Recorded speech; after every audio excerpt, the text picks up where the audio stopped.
Mosques and Islamic centres across the United Kingdom have held vigils following the death of Iran's supreme leader Ayatollah Ali Khamenei. In cities including London, Manchester, Birmingham and Nottingham, congregations and university societies paid tribute to Ayatollah Khamenei after his death last weekend. At the Islamic Centre of England in Maida Vale, an organisation already under investigation by UK regulators, photographs of the Iranian leader were placed beside candles. Mourners were seen breaking down in tears, and in at least one video circulating online, voices were heard declaring, "We will obey you, Khamenei." Islamic student societies at British universities also posted tributes online. At University College London's Al Bayt Islamic Society, a statement on Instagram offered sincere condolences on the martyrdom of our beloved Saeed, a term of respect for the late leader. The society responded saying that its actions were lawful under UK rules and compatible with university conduct codes. Mortin Ali, the deputy leader of the Green Party, was also pictured attending a rally backing the Iranian regime and mourning the death of Ali Khamenei. Backlash from critics has been strong. Kasra Arabi from United Against Nuclear Iran hit out at memorial events, telling The Times, "These vigils are for a man who had British blood on his hands, who ordered terror plots on British soil." Mr. Arabi warned that the Islamic Republic has built an active network of power structures across Britain. They are mourning holding vigils for Khamenei. It is more important than ever for Sir Keir Starmer's government to intervene and dismantle ideological centres linked to the regime. There is a genuine terror threat from the regime, and it is increasing day by day. Yet the government has not produced any effective policy to mitigate this threat. Despite the Iranian Islamic Revolutionary Guard Corps being linked to at least 20 credible threats to either kidnap or kill people in Britain since 2022, it has not yet been prescribed as a terror group. One advocacy organisation criticised the vigils, saying it was deeply troubling that events in Britain were honouring a figure linked to violence overseas, including against Western interests. Reform UK Treasury spokesperson Robert Jenrick responded in a similar manner to the Green Party's deputy attending that rally in support of the Ayatollah. How concerning is it to see the deputy leader of a political party, the Green Party, attending an event mourning the Ayatollah? I thought it was very, very sad to think that a political party that's gaining some traction in some elements in the country has a deputy leader who is out on the streets of our country mourning, celebrating the life of someone who not only was an evil dictator, one of the world's longest serving dictators for his own people, but actually brought about the deaths of our own citizens. Think of those young men who fought bravely for our country in Iraq and Afghanistan, who died at the behest of IEDs and weapons that were supplied by the proxies of Iran.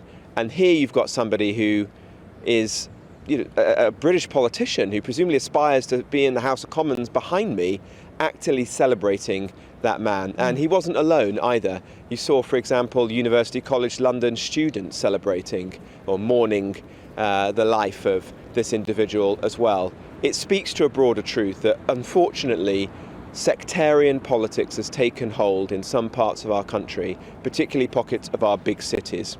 And that's got to be confronted head on. Some of us, myself included, have been talking about this for a long time, and sometimes it was a lonely cause. Parts of our political and media class, not GB News, it has to be said, have scorned people who've been making this argument. But now it's here in plain sight. We can all see it, and it's got to be fought. And that's one of the many reasons why we do need a big change in this country. We need to get a reform government in who will change this and have an absolute zero tolerance attitude towards extremism of any kind, and begin to assert a strong, unifying national identity in which these kind of attitudes and anti-British views will have no place.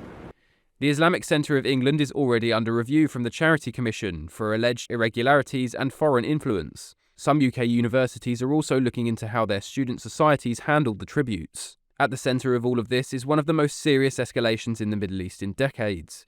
Iranian state media confirmed Ayatollah Ali Khamenei, who led the Islamic Republic since 1989, was killed in a joint US-Israeli airstrike on Tehran late last week. Iran's foreign ministry called him a man who secured Iran's independence and said he would remain a living nightmare for his killers. Across the region, the news has triggered protests, heightened tensions, and further military action, with widespread speculation on who could lead the regime in the future. US President Donald Trump told the media that most of the people he had in mind are now dead. A very successful man, became the Chancellor of Germany, which is a big deal. Do you have someone in mind right now? Because you said all the people you did have in mind have been taken out. What do you think? Well, most of the people we had in mind are dead. So, we had some in mind from that group that is dead. And now we have another group. They may be dead also, based on reports. So I guess you have a third wave coming in. Pretty soon we're not going to know anybody. They had a lot of them. They've shot a lot of them, and we're knocking out a lot. However, Iranian state media is now reporting that the son of Ali Khamenei has been appointed as the new supreme leader. Sources have told Iran International that Mojtaba Khamenei was chosen by the country's so-called Assembly of Experts under pressure from the Islamic Revolutionary Guard Corps. But he could be faced with a bloody civil war within days, after reports emerged that a CIA-backed fighting force within Iran could launch an armed uprising inside the country. Weapons have allegedly been smuggled into the country since last year's 12-day war to arm thousands of Kurdish volunteers, with the Trump administration said to have engaged in talks with leaders to discuss military support. In Westminster, Prime Minister Sir Keir Starmer has confirmed that while the United Kingdom is not taking part in offensive strikes on Iran, it is supporting defensive measures in the region.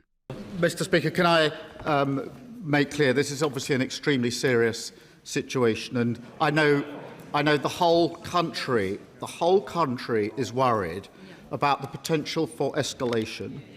They're worried about the impact on their lives, particularly when they see what's happening with energy. The family and friends of those who are caught in the region will be worried sick about them. And of course, we've got civilians and military personnel at risk in the region. We need to act, therefore, with clarity, with purpose, and with a cool head. The protection of UK nationals is our #1 priority. And we're taking action to reduce the threat, with planes in the sky in the region, intercepting incoming strikes, deploying more capability to Cyprus, and allowing US planes to use UK bases to take out Iran's capability to strike. What I was not prepared to do on Saturday was for the UK to join a war unless I was satisfied there was a lawful basis and a viable, thought-through plan. That remains my position. American planes are operating out of British bases. That is the special relationship in action. British jets are shooting down drones and missiles to protect American lives in the Middle East on our joint bases. That is the special relationship in action. Sharing intelligence every day to keep our people safe. That is the special relationship in action. Hanging on to President Trump's latest words is not the special relationship in action.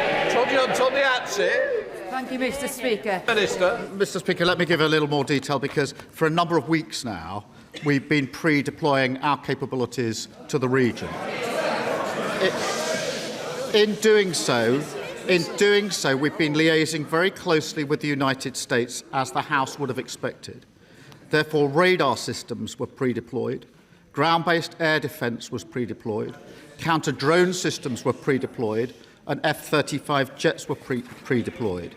Mr. Speaker, that is why, since Saturday morning, multiple F-35s and Typhoons have been in operation not just in the Middle East, but across Cyprus. Further missions were flown overnight, Typhoons defending in particular Qatar, and F-35s defending other regional parties. We're resupplying our air defence missiles today. Wildcat helicopters with anti-drone capabilities will be in Cyprus this week, and HMS Dragon will be deployed to the Mediterranean. And of course, in agreement with the US, they're using our bases to conduct the operations to strike Iranian missiles and launchers. Mr. Speaker, that is the action that we are taking. That is the agreement that we've reached with the United States to protect our nationals. Wider global reaction has been mixed. International bodies have urged restraint as violence spreads, with fears that the conflict could destabilise the region further and affect global energy supplies. Across the world, in places like Beirut, Pakistan and beyond, reactions range from mourning and protest to violent clashes linked to Iranian influence and proxy groups. Here in Britain, the row over vigils highlights the broader tensions inside the UK between freedom of speech and religion and concerns about foreign ideological influence. Critics are arguing that events honouring a foreign regime leader, especially one linked to repression, are deeply inappropriate on British soil. However, supporters are saying that faith groups have a right to express their beliefs legally. So far, there is no indication that the vigils themselves broke UK law, but political pressure is mounting for closer scrutiny of organisations with alleged links to Iran. The debate is likely to continue as the conflict abroad escalates and the UK government weighs up its next steps. To read more about this story, head to gbnews.com.